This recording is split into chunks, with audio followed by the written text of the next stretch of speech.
Hi, this is TJ with Victoria's Pet Nutrition. It is Tuesday, March 31st. As you can tell, it's starting to warm up outside, which is nice. It feels like spring is starting to finally come our way.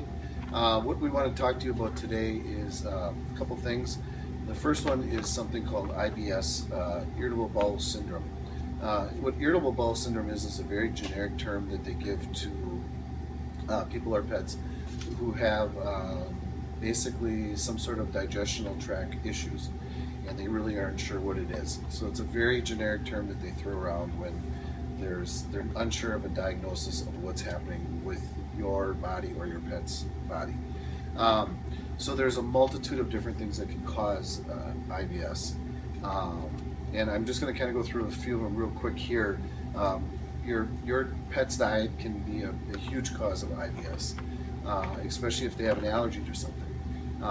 So staying away from, especially anything with chemicals or anything artificial with your pet's diet is something you definitely want to do is get more of a natural, organic diet, more conducive to your pets, the way they would have eaten in nature when they were in the wild. That's definitely going to help with irritable bowel syndrome. And even besides irritable bowel syndrome, it's just the natural and most healthy way to feed your pet. So anything you want to avoid, anything artificial, anything chemical. Having good water is another thing. Now, Fond du Lac water is very high in fluoride, and fluoride is something that can cause irritable bowel syndrome. So that's something you definitely want to do, is make sure you have a good filtered water for your pet to drink and for yourself, because fluoride is definitely something you do not want in your body or your pet's body. Parasites can sometimes cause irritable bowel syndrome. Now, around here, you normally don't have to worry about that too much, but parasites can happen, and there's a very easy way to get rid of parasites in your pets or your body, and it's a product that we have here in the store. It's very inexpensive. It's called Diatomaceous Earth.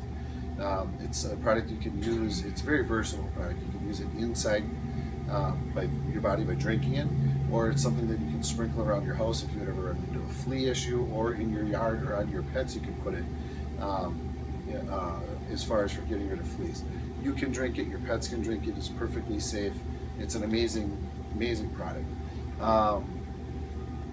Now, if you're having a bout of irritable bowel syndrome, or your pet's having a bout of irritable bowel syndrome, we do have a number of products that will help with the symptoms and problems that irritable bowel syndrome causes. First being slippery elm root. Now, slippery elm root will come in two different forms. It comes in a powder form like this, or it comes in drops. Depending, if you feed a wet food or a raw diet to your pet, the powder form is very easy to get into the raw diet because it's mushy, it mixes right in and such. But now, if your pet is on kibble, this can be a little bit harder to disguise, and it's a little harder to make sure they're getting it all, because some of it can sift to the bottom of the bowl and such.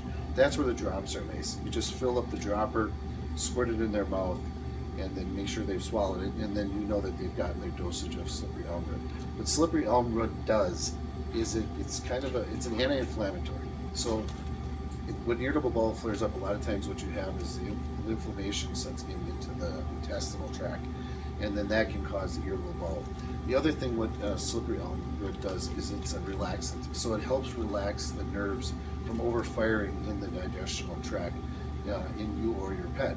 So it helps relax the nerves so the digestional tract settles down and just starts going and pulsating at its normal pace instead of being hyperactive and pulsating too fast, which a lot of times can be the cause of irritable bowel. The other thing is yucca. Yucca is another one that is a very good anti-inflammatory, which helps get the inflammation not only out of the bowels but out of the body in general. So these are two products that we have to help with irritable bowel. But again, we need to get at the source of what's going on, and that usually a lot of times in a pet will have to do with diet. So if you have an issue or a question on any of that, come on in. We can review your pet's nutritional intake and find out if we see there's a problem in some area. The other thing we wanted to talk about today is more on the human side, which is going to be grass-fed beef versus corn-fed beef. Grass-fed beef and corn-fed beef are two different types of beef. If a cow is not naturally meant to eat corn, as something in their diet. They don't. They eat grass. And when you start messing with an animal's natural nutritional intake, the body changes, and it's not in a good way. They get more sick. They get the meat changes, and how the meat changes mainly is in the omegas.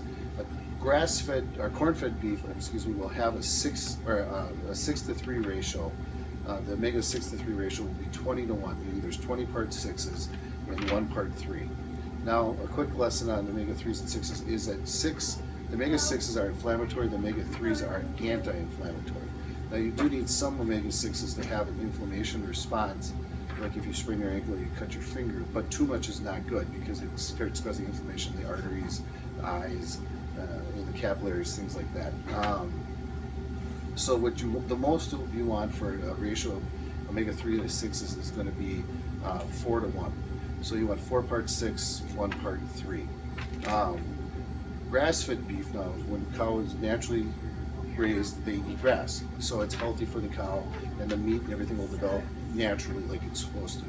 And what happens then is the omega ratio changes down to 3-to-1, which is extremely healthy. And that's well below that 4-to-1. Now that meat, the beef becomes good for you, the fat becomes good for you. Instead of being inflammatory, it's more anti-inflammatory. Now, I've proven this in myself, and I've offered to show anyone that comes in my blood work. When I switched from corn-fed beef to grass-fed beef, my cholesterol plummeted, my triglycerides plummeted, just by making that one change from corn-fed to grass-fed beef. Now, we do offer grass-fed beef here in the store. We order on Mondays, we get our shipment on Wednesday, and you can pick it up any other time after that. We do have a price sheet here available for you that you can come and pick up a price sheet when you come in, and we got a large selection, and the prices are very, very reasonable for grass-fed beef. It is a great, healthy way to feed yourself and feed your family, and it makes beef healthy again. So stay tuned tomorrow, Wednesday, for our next edition of the Morning Walk. Thank you.